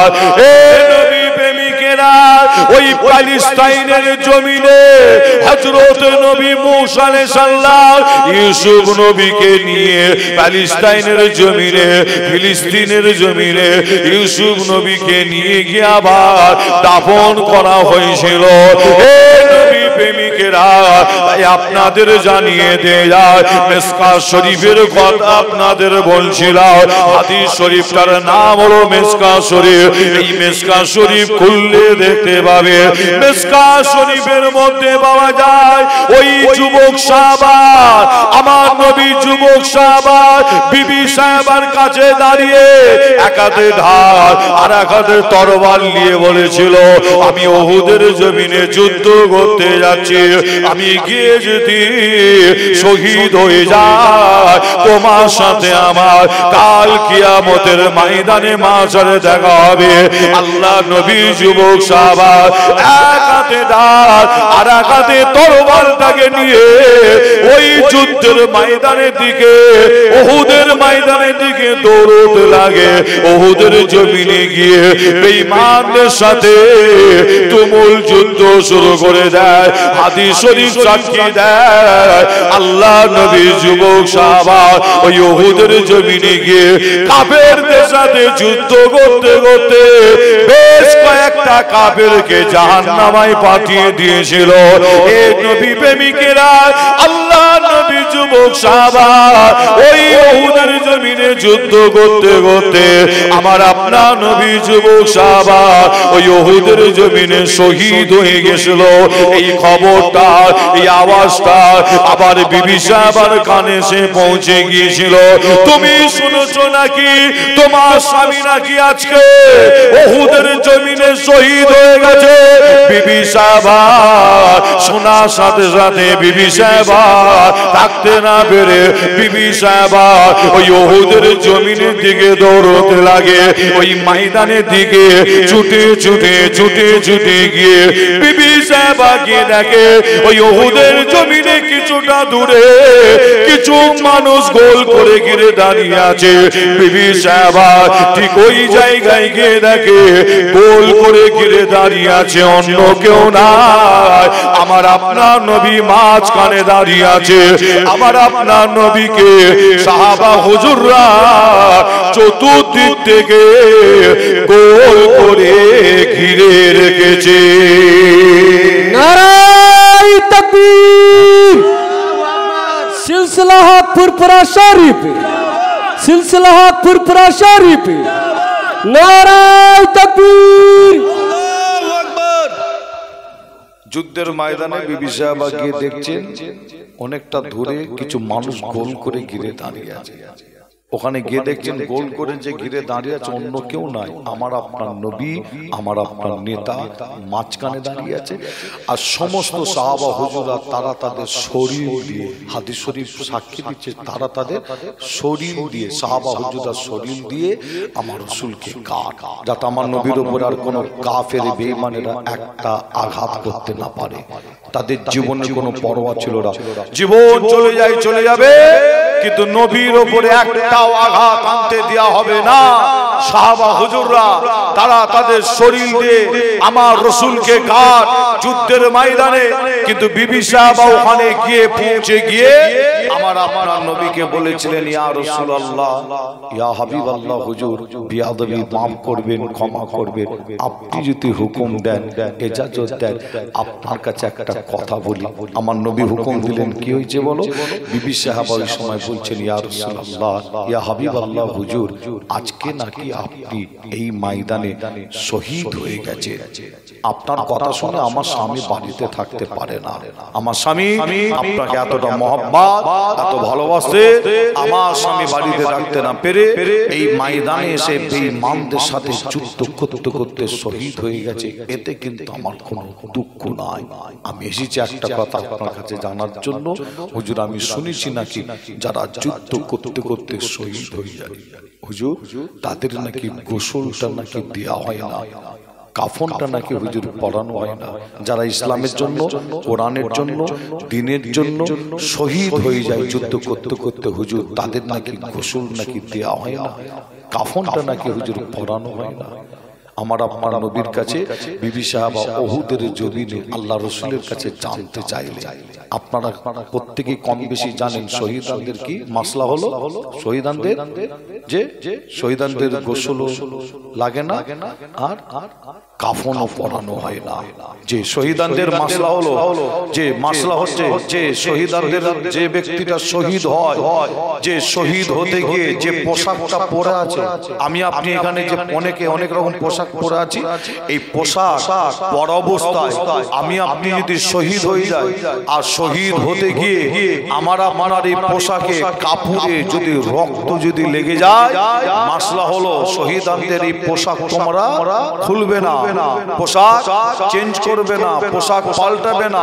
শহীদানদের ওই রক্ত লাগা অবস্থায় ওই পোশাক পরানো অবস্থায় গোসলও দেবে না। বিনা গোসলে বিনা কাফনে জানাজার নামাজটা শুধু হবে, জানাজার নামাজ পড়ে তোমরা দাফন করে দাও। শুধু কি হবে, কি হবে? শুধু শুধু জানাজার নামাজ পড়িয়ে দাফন করে দাও। আচ্ছা, এর মাঝে একটু আপনাদের কাছে জানতে চাই যে আমার মনে হয় আপনাদের এলাকা গ্রামে নাই, কিছু কিছু জায়গায় তো শোনা যায় এই এলাকা গ্রাম আল্লাহ করে খুব ভালো জায়গা, আমি জানি, তাই তো নাকি? খুব ভালো জায়গা, যে এখানে আবার আপনার শহীদ আবার এরকম হয় না তো? কি আবার শহীদ বুঝতে না, মারছে মুসলমান আর মরছে মুসলমান, এদিকে কি হয়? কি হ্যাঁ হ্যাঁ, ওটি সর্বনাশ, মারাত্মক ব্যাপার তাহলে নাকি? মারছ মুসলমান আর মরছ মুসলমান, কি হয় না? বিভিন্ন কারণে জ্ঞানী যারা বোঝে তারা শুধু ইশারায়, আমাকে বলতে হবে না কি কি কারণে মারামারি করে মরছে, বুঝতে পারছেন? বলতে হবে না আমাকে। জ্ঞানী যারা বোঝে তারা শুধু ইশারা দিলে আপনারা ধরে নেবেন মারছ মুসলমান আর মরছ মুসলমান। যে কিন্তু আমি পীরের ঘরের বাচ্চা হিসাবে তাদের জন্য দোয়া চাইবো। কি দোয়া? আল্লাহ তাদের মাফ করুক, যারা এইভাবে মারা গেছে, বুঝতে পারছেন না? আল্লাহ পাক তাদের কি, আমরা প্রত্যেকে দোয়া চাইবো আল্লাহ তাদের মাফ করেন, তাদের গুনাহকে আল্লাহ মাফ করেন, দোয়া চাইবো। কিন্তু এতটুকুন বলে যায়, যদি শহীদ বলে যদি দাবি যদি করেন, দেখবেন মরছে আবার বলছে অমুক শহীদ হয়ে গেছে, বলে না অমুক শহীদ হয়ে গেছে, বুঝতে পারছেন না? যদি শহীদ বলে দাবি করেন তাহলে গ্রামের মানুষ, পাড়ার মানুষের দায়িত্ব হলো এটাই, যখনই শহীদ বলে দাবি করবে তাহলে তাকে গোসলও দেবেন না, আর কি গোসলও দেবেন না, আর কি কাফনও পরানো হবে না। শহীদ বলে দাবি করছেন যখন, তাহলে মাসলা কি মানতে হবে না? শহীদ বলে যখন দাবি করা হয়, মনে রাখবেন মাসলাটাও মানতে হয়। শহীদদের কেন গোসলও নাই, কাফনও নাই। বিবি সাহাবা আমার আপনার নবীর জবান থেকে এই কথাটা শুনে বলেছিলেন কি জানেন? আল্লাহ রাসূলকে বলেছিলেন, হুজুর আজকে যেন আমার স্বামীটাকে গোসল দিয়ে কাফন পরিয়ে জানাজার নামাজ পড়িয়ে যেন দাফনটা করা হয়। আল্লাহ রাসূল বলছেন শহীদদের গোসল কাপড় দেয়। আর বিবি সাহাবা শোনার পরে বলছে, হুজুর আজকে যেন আমার স্বামীটাকে গোসল দিয়ে কাফন পরিয়ে জানাজার নামাজটা পড়িয়ে যেন দাফন করা হয়। আল্লাহ রাসূল বললেন, তোমার স্বামীর কপাল তকদির নসিব আল্লাহ বড় করেছে, শহীদানের দরজা পেয়েছে, তার তো গোসল নাই, কাফন নাই। বিবি সাহাবা ওই সময় বলেছিলেন, ইয়া রাসূলুল্লাহ, ইয়া হাবিবাল্লাহ, হুজুর আমার স্বামী আপনাকে এতটা মহাব্বত, এতটা ভালোবাসতেন, যখনই শুনেছে আপনি নাকি শহীদ হয়ে গেছেন, আমার স্বামী আর বাড়িতে থাকতে পারে না, যে আমার স্বামী এই ময়দানে এসে বেঈমানদের সাথে যুদ্ধ করতে করতে শহীদ হয়ে গেছে, কিন্তু আমার স্বামীর আজকে ফরজ গোসল করার আদায় করার হুকুম হয়ে গেছিল, তাই আমি আপনাকে বলছি আমার স্বামীটাকে গোসল দিয়ে কাফন পরিয়ে জানাজার নামাজটা পড়িয়ে যেন দাফন করা হয়। ফরজ গোসল বাদ দিয়ে এই ময়দানে এসে বেঈমানদের সাথে যুদ্ধ করতে করতে শহীদ হয়ে গেছে আমার আপনার নবী। শোনার সাথে সাথে ওই সময় সাহাবা হুজুরগণদের বললেন, যাও একবার ময়দানটাকে খুঁজে ফেলো, যুদ্ধের ময়দানটা, আমার ওই যুবক সাহাবার লাশটা কোথায় পড়ে আছে খুঁজে নিয়ে এসো। সাহাবা হুজুরা উহুদের ময়দানটাকে খুঁজে ফেলে, যুদ্ধের ময়দান, যুদ্ধ হয়েছে, আর সাহাবা হুজুরা খুঁজে ফেলে আমার আপনার নবীর কাছে এসে সাহাবা হুজুরা বলছেন কি জানেন, হুজুর আপনার ওই যুবক সাহাবা লাশটা আমরা খুঁজে পাওয়া যাচ্ছে না। আমার আপনার নবীর মনটা একটু খারাপ। মুসলমানের ঘরে ছেলে মেয়েরা, বাড়া তরুণেরা, আয়ামা নওজওয়ান যুবকেরা, পর্দার অন্তরালে মা ও বোনেরা, এ আমার নবী প্রেমিকেরা, আমার নবীকে মহব্বত করেছিল সাহাবা হুজুরগণেরা, তারা নবীর জন্য নিজের জীবনটা দিয়ে দিত। আজ আমরা এখানে যত ভাই, যত চাচা, যত মা বোন এসে বসেছে, আমরা রাসূলকে মহব্বত করি, রাসূলকে ভালোবাসি। এই যুবকেরা নবীকে ভালোবাসলে জান্নাত পাওয়া যায়, মনে রাখবে। কিন্তু আমার নবীকে মহব্বত করবেন কিভাবে? ভালোবাসবেন কিভাবে?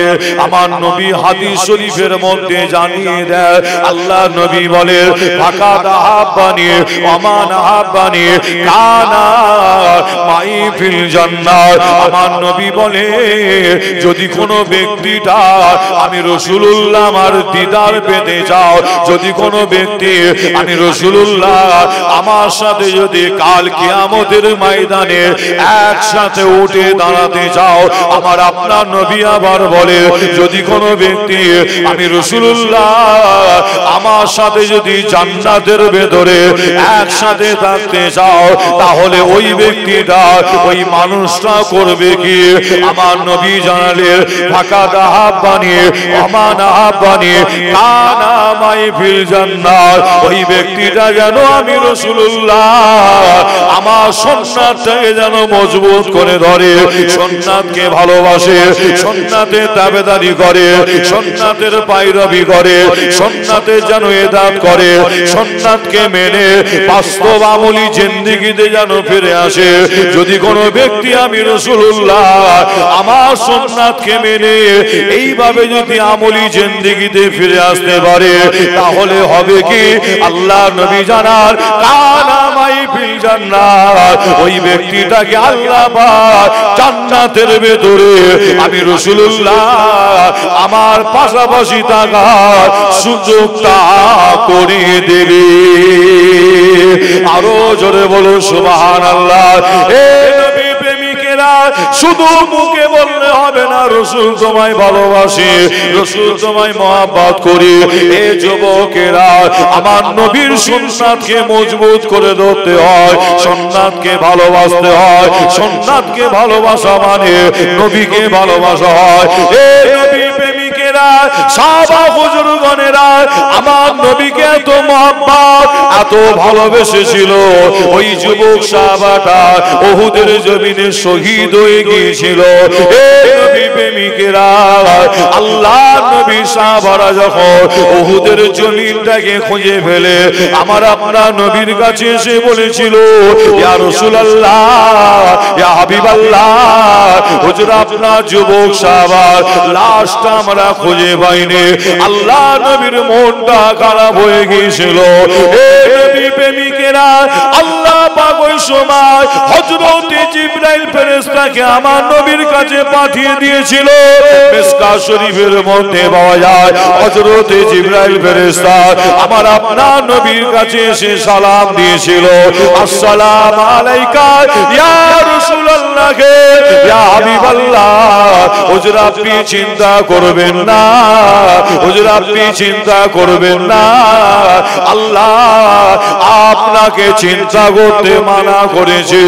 এ নবীর উম্মতেরা, আয় আমার নবীর উম্মতেরা, পর্দার অন্তরালে মা ও বোনেরা, হাদিস শরীফের মধ্যে পাওয়া যায় হযরত জিবরাইল ফেরেশতা আমার আপনার নবীর কাছে এসে বলেছিল হুজুর আপনার যে যুবক সাহাবার লাশটা অন্যান্য সাহাবারা মিলে খুঁজছিল, ওই যুবক সাহাবার লাশটাকে আল্লাহর ফেরেশতারা তারা থাকতে না পেরে তারা সকলে মিলে খুশিতে আনন্দেতে এই জমিন থেকে আল্লাহর ফেরেশতারা যুবক সাহাবার লাশটাকে আসমানের উপরে তুলে নিয়ে গিয়ে হাউজে কৌসারে পানি দিয়ে তারা গোসল দিচ্ছে। সুবহানাল্লাহ, জোরে হবে না সুবহানাল্লাহ। সুবহানাল্লাহ। আল্লাহর ফেরেশতারা যুদ্ধের ময়দান থেকে সাহাবা হুজুরের লাশ মোবারক ফেরেশতারা তুলে নিয়ে আসমানে চলে গেছিলেন। ফরজ গোসল বাদ দিয়ে যুদ্ধ করেছে, যে শহীদদের গোসল কাফন নাই, তারপর ফরজ গোসল বাদ দিয়ে যুদ্ধের ময়দানে চলে এসেছিলেন। যুদ্ধ করতে করতে শহীদ হয়ে গেছে, গোসলের প্রয়োজন, তাই ফেরেশতারা তারা খুশিতে আনন্দেতে আল্লাহু আকবার তারা সাহাবা হুজুরের লাশ মোবারক আসমানের উপরে তুলে নিয়ে চলে গিয়েছিলেন। আসমানের উপরে তুলে নিয়ে গিয়ে ফেরেশতারা মিলে তারা হাউজে কৌসারের পানি দিয়ে গোসল দিয়েছিলেন। জোরে হবে না? সুবহানাল্লাহ। সাহাবা হুজুরের লাশ মোবারকটা কি আসমানি ফেরেশতারা রেখে দিয়েছিলেন? যে না, গোসল দেওয়ার পরে সাহাবা হুজুর আবার ওই যুদ্ধের ময়দানে ফেরেশতা গণেরা সাহাবা হুজুরের লাশটাকে আসমান থেকে নিচে নামিয়ে দিয়ে গিয়েছিলেন। মিশকাত শরীফ হাদিস শরীফের মধ্যে পাওয়া যাচ্ছে সাহাবা হুজুররা যিনারা যুদ্ধের ময়দানে ছিলেন যখনই লাশ মুবারকটা নামিয়ে দিয়ে যায় ছুটে ছুটে ছুটে ছুটে অন্য সাহাবা হুজুররা ছুটে ছুটে ছুটে ছুটে ওই সাহাবা হুজুরের কাছে গিয়ে দেখছে তখনও পর্যন্ত সাহাবা হুজুরের এই চুলের গোড়া থেকে দাড়ি মুবারকের গোড়া থেকে তখনও পর্যন্ত পানি টুপা গড়াতে লাগে। সুবহানাল্লাহ, জোরে বলবেন না? সুবহানাল্লাহ। আমার আপনার নবীকে মহব্বত করেছিলেন সাহাবা হুজুরগণেরা, অবশ্যই আপনাকে আমাকে সেই সাহাবা হুজুরগণদের থেকে শিক্ষা নিতে হয়। আল্লাহর ওলিরা ভালোবেসেছিলেন, তাদের থেকেও শিক্ষা নিতে হয়। কলিকাতার জমিনে শুয়ে আছে যিনাকে বলা হয় সুফি ফাতি আলী ওয়াইসি রহমাতুল্লাহ আলাইহি, বড় একজন আল্লাহর ওলি ছিলেন। দাদা হুজুর পীর কেবলার পীর ছিলেন তিনি। দাদা হুজুরের পীর সুফি ফাতি আলী ওয়াইসি রহমাতুল্লাহ আলাইহি আমার রাসূলকে এত মহব্বত এত ভালোবাসতেন, যখনই মনে করতেন আল্লাহর নবীর সাথে কি আমার একবার দিদার হবে না, খালি চোখটা বন্ধ করতেন, আল্লাহু আকবার, চোখ বন্ধ করার সাথে সাথে আমার নবীর সাথে হযরতে সুফি ফাতি আলী ওয়াইসি হুজুরের সাথে কয়েক মুহূর্তের মধ্যে দিদার হয়ে যেত। সুবহানাল্লাহ, জোরে হবে না সুবহানাল্লাহ? যে আমি আপনাদের ছোট ভাই ছেলে হিসাবে আপনাদের বলে যাব, আপনাদের এখানে যে মাদ্রাসা আছে এই মাদ্রাসার দিকে আপনারা লক্ষ্য রাখবেন। মাদ্রাসা হলো নবীর ঘর, অবশ্যই লক্ষ্য রাখবেন। আপনারা অর্থ দিয়ে সময় দিয়ে সহযোগিতা করবেন যাতে মাদ্রাসা আরো উন্নত হয়, তাই তো নাকি? আরো উন্নত হয়, আপনার লেখাপড়ার দিকে উন্নত হোক, মাদ্রাসাটা আরো সুন্দর করে বড় হোক। প্রত্যেকেই আপনারা গ্রামবাসীরা প্রত্যেকেই চান। আমি পীরের ঘরের বাচ্চা হিসাবে বলে গেলাম, প্রত্যেকেই মা বোনেরা আপনারা লক্ষ্য রাখবে, আপনারা অর্থ দিয়ে টাকা দিয়ে সময় দিয়ে সহযোগিতা করবে। আল্লাহর রাসূল আপনাদের উপরে খুশি হবে। জোরে বলুন সুবহানাল্লাহ। যে এই মাদ্রাসায় আবার শুনলাম নাকি প্রতি মাসে একটা করে জিকিরের মজলিস হয়, তাই তো নাকি? প্রতি মাসে আল্লাহ করে জিকিরের মজলিস হয়। আপনারা অনেকে থাকেন জিকিরের মজলিসে, অবশ্যই থাকবেন। জিকিরের অবশ্যই প্রয়োজন আছে না? যে আল্লাহ জিকিরের অবশ্যই প্রয়োজন আছে। হ্যাঁ, আবার জিকিরের মজলিস করার আমাদের মুর্শিদ ও মুফতি সাহেব হুজুর, তাই তো নাকি? মুফতি সাহেব হুজুর জিকিরের মজলিস করান আল্লাহ করে। আচ্ছা, কি মনে হয় মুফতি সাহেব হুজুর কি অন্য মত পথের মানুষ বলে মনে হয় কি না? কি মনে হয় যে অন্য মত পথের মানুষ বলে কি মনে হয় কি আপনাদের? সব সময় দেখবেন হাতে গোনা কয়েকজন স্টাম্প মারার চেষ্টা করছে। কি চেষ্টা করছে? ওনারা ফুরফুরা সিলসিলার বাইরে, ওনারা ফুরফুরা সিলসিলার বাইরে সব সময় স্টাম্প মারার চেষ্টা করছে। দাদা পীরের সিলসিলার বাইরে, দাদা পীরের সিলসিলার কেউ নাই। হ্যাঁ, আবার কেউ বলছে দাদা পীরের সিলসিলার সাইনবোর্ড ব্যবহার করছে, বোর্ডটাকে খুলে দাও, এরকমও বক্তব্য শোনা যাচ্ছে। তবে আমি আসিম বিল্লাহ সিদ্দিকী আপনাদের কাছ থেকে বিদায় নেওয়ার আগে এতটুকুন বলে যাই যে আপনাদের জানিয়ে দিয়ে যাই, বর্তমান সময়, বর্তমানের কথা বলছি, বর্তমান সময় মুজাদ্দিদুল জামান দাদা পীরের সিলসিলার খেদমাত, এই শুধু জিকিরের মজলিস এখানে শুধু তিনি করান, এইটাকে কেন্দ্র করে বলছি শুধু যে বর্তমান তিনি মুজাদ্দিদুল জামান দাদা পীরের সিলসিলার খেদমাত মুফতি সাহেব হুজুর যেভাবে করছেন, যে তিনি যেভাবে আগাচ্ছেন, যেভাবে কাজ করছেন, যেভাবে খেদমত করছেন, আমার নজরে মনে হয় আলেম ওলামাদের কথা বলছি আমি, আলেম ওলামাদের মধ্যে তিনার মতন আর দ্বিতীয় আর কেউ নাই পশ্চিম বাংলার জমিনে। একবার জোরে বলুন সুবহানাল্লাহ। আরো জোরে হবে না? যে পাশাপাশি এটাও বলে যায় ফুরফুরা দরবার শরীফ থেকে হোক আর বাইরে থেকে হোক, যারাই বলছে দাদা পীরের সিলসিলার সাইনবোর্ডটা খুলে দে, তখন তুমি যাও না, তোমাকে চাঁদা দেবে কি দেবে না তখন দেখা যাবে, এরকম অনেকে বক্তব্য দিচ্ছে। দাদা পীরের সাইনবোর্ড ব্যবহার করছে নাকি চাঁদা তোলার জন্য। যে আচ্ছা, আপনাদের একটু যুক্তি একটু বলি, অন্য অন্য মত পথের মানুষ পশ্চিম বাংলার জমিনে আছে না নাই? অন্য অন্য মত পথের মানুষ নাই পশ্চিম বাংলার জমিনে আছে না? অন্যান্য মত পথের মানুষ যে আচ্ছা, অন্যান্য মত পথের মানুষদের মাদ্রাসা মসজিদ গুলো মনে হয় চলছে না, মনে হয় নাকি চলছে কি? আচ্ছা, তারা কি দাদা পীরের সাইনবোর্ড ব্যবহার করে না? ব্যবহার করে কি তারা? দাদা পীরের সাইনবোর্ড ব্যবহার করে না? অন্যান্য মত পথের মানুষ বড় বড় মাদ্রাসা আছে না নাই? যে তবে আপনাদের জানাই অন্য কিছু নাই, এরা এই যুক্তিটাকে তুলে ধরছে, অন্য কিছু নাই। যে কি বলবে মুখে আর পাচ্ছে না খুঁজে, তাই বলবে কি বলছে আপনার অল ইন্ডিয়া সুন্নাতুল জামাতের ওলামারা দাদা পীরের সাইনবোর্ড ব্যবহার করছে মানুষের কাছে চাঁদা তোলার জন্য। আমি আসিম বিল্লাহ সিদ্দিকী আমি ভালো করে খেয়াল করে দেখেছি কি জানেন, ওই সমস্ত পীরজাদারাই দাদা পীরের সাইনবোর্ডটাকে ব্যবহার করছে, দাদা পীরের সাইনবোর্ডটা ধুলোর সাথে মিশিয়ে দেওয়ার প্ল্যান করছে, চক্রান্ত করছে। আর আমাদের মুফতি সাহেব হুজুর অল ইন্ডিয়া সুন্নাতুল জামাতের ওলামা হযরতরা সাইনবোর্ড ব্যবহার করে রে, যাতে দাদা পীরের সাইনবোর্ডটা মাটিতে জমিনে যাতে পড়ে না যায়। আমি আপনাদের বলে যাই, অল ইন্ডিয়া সুন্নাতুল জামাতের সৈনিক ওলামা হযরতরা তারা দাদা পীরের সাইনবোর্ডটা মজবুত করে ধরে রেখেছে যাতে মাটিতে পড়ে না যায়। জোরে বলে নারে তাকবীর, নারে তাকবীর। আপনারা লক্ষ্য করলে দেখবেন যে বাংলার জমিনে মাঝে মধ্যে ঝড় হয়, ছোটখাটো ঝড় হয়, ঝড় হয় না? যে ওই ঝড়ের কথা বলছি নি, যে জ্ঞানী যারা বোঝে তারা শুধু ইশারা একটু ধরে নেবে। বাংলার জমিনে মাঝে মধ্যে ছোটখাটো ঝড় হয়, সেই ঝড়ে দাদা পীরের সাইনবোর্ড যাতে মাটিতে পড়ে না যায়, অল ইন্ডিয়া সুন্নাতুল জামাতের ওলামা হযরত গণেরা মজবুত করে ধরে রেখেছে যাতে দাদা পীরের সাইনবোর্ড অসম্মান না হয়, মাটিতে পড়ে না যায়। আপনাদের ছোট ভাই ছেলে হিসাবে আপনাদের বলে যাই যে যারাই বলে দাদা পীরের সিলসিলার এরা বাইরে যারাই বলে এরকম আপনারা কথা নিশ্চয়ই শুনে থাকতে পারে, কিন্তু আমি আসিম বিল্লাহ সিদ্দিকী যে ফুরফুরার পীরজাদা পীর সাহেব, ওই পীরজাদা ওই পীর সাহেব যে ফুরফুরা সব পীর সাহেব কিন্তু খারাপ না, এটা মনে রাখবে, সব পীরজাদা কিন্তু খারাপ নয়। আল্লাহ কারে হাক্কানি আছে না? আছে না? হাক্কানি যদি না থাকতো দাদা পীরের সিলসিলা মনে রাখবেন, দাদা হুজুর বলেছে আমার আওলাদেরা যদি চালাতে না পারে মুরিদানদের হাতে, তার মানে আপনাদের হাতে চলে যাবে।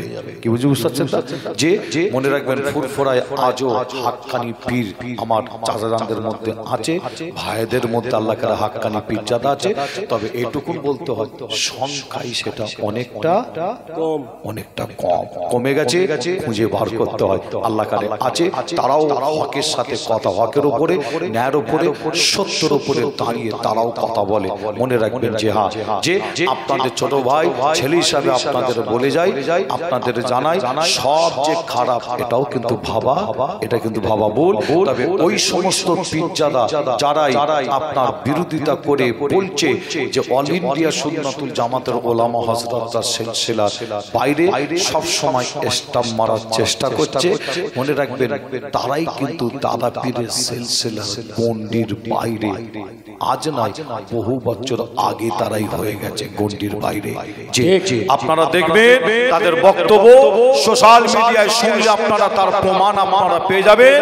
কখনো বলে যে অমুক কিয়াম করতে ওঠেনে ওকে লাথি মেরে স্টেজ থেকে ফেলে দেবো, বলে দাদা হুজুর পীর কেবলা এবং পাঁচ হুজুরের এটা আদর্শ বলে মনে হয়। আল্লামা রুহুল আমিন সাহেবের আদর্শ কি?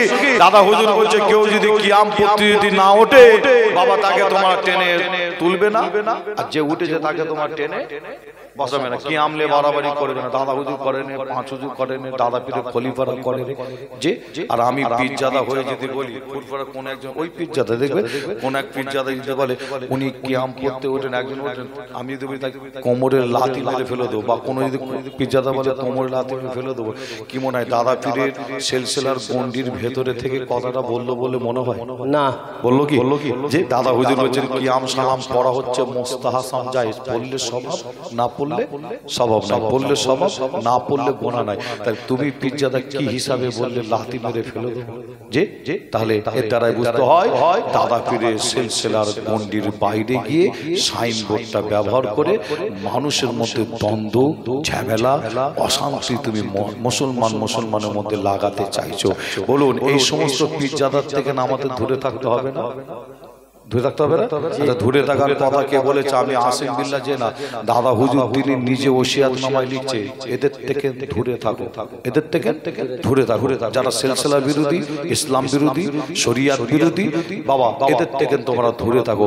আপনারা জ্ঞানীগুণী শিক্ষিত ভাই, শিক্ষিত চাচা, শিক্ষিত মা বোন, আল্লাহ করে আপনারা অনেক এসে বসেছেন যে আমি আপনাদের কষ্ট দেবো না। একের পর এক ওলামা হযরতগণ আপনাদের খেদমতে আসবেন, আলোচনা করবেন, আমার জন্য দোয়া দোয়া চাইবেন, আমি আপনাদের প্রত্যেকের জন্য দোয়া চাই। আমি একটা চিন্তা ভাবনা নিয়ে আগাচ্ছি। 2025 কাজও আল্লাহ করে শুরু করেছি। আমার চিন্তা ভাবনা যে আমাদের প্রত্যেককে একটা প্ল্যাটফর্মের নিচেই ছাতার তলায় আসতে হয়। আপনার মাসলা আপনার কাছে, আমার মাসলা আমার কাছে। আমি আমার আকীদায় মজবুত আছি, আপনার মাসলা আপনার কাছে রাখুন, আমার মাসলা আমার কাছে। যখন দিনের উপরে, ইসলামের উপরে, শরিয়াতের উপরে, মসজিদের উপরে, মাদ্রাসার উপরে, খানকার উপরে, কর্মস্থানের উপরে যখন আঘাত আসবে, আমরা টোটাল মুসলমান একটা প্ল্যাটফর্ম, একটা ছাতার তলায় যদি এসে দাঁড়াতে পারি, ইনশাআল্লাহ আমার মনে বিশ্বাস, মসজিদ দখল করা তো দূরের কথা, মসজিদের একটা ইট পর্যন্ত খোলার ক্ষমতা কারো হবে না। জোরে বলুন সুবহানাল্লাহ। আল্লাহ আমাদের সকলকে এক হওয়ার তৌফিক দান করো। আর আমি বলে যাই, অনেক পীরজাদার পিছনে অনেকে আপনারা দৌড়েছেন, অনেক সংগঠন করেছেন, বিশেষ করে যুবক ভাইদের বলে যাই, আপনারা এবার একটু যুবকরা আগিয়ে আসুন। মুসলিম উম্মার ঐক্যের জন্য যুবকরা কিছু কাজ করো। আমার মুরব্বী চাচাদের দোয়া থাকলে যথেষ্ট, মাহবুবদের দোয়া থাকলে যথেষ্ট। ইনশাআল্লাহ যুবকরা আগিয়ে আসো। মুসলিম উম্মার জন্য কিছু কাজ যুবক তোমাকে করতে হয়। যে আমি আশা করব এই এলাকার যুবক ভাইয়েরা অবশ্যই আমার পাশে থাকবে এবং মুরব্বী চাচা মা বোনেরা দোয়া চাইবে। যে যতই আমার বিরুদ্ধে বলুক, মানুষকে ভুল বোঝানোর চেষ্টা করুক, আপনাদের ভুল বোঝানোর চেষ্টা করুক, আশা করব আপনারা ভুল আপনারা বুঝবেন না। যে দোয়া রাখবেন, আসেন এই মাহফিল শুরুতে আমরা প্রত্যেকে একবার নবীর মোহাম্মত ভালোবাসায় সকলে মিলে একটু উঠে দাঁড়িয়ে সালামে নজরানা একটু পৌঁছে দিয়া নবী সালাম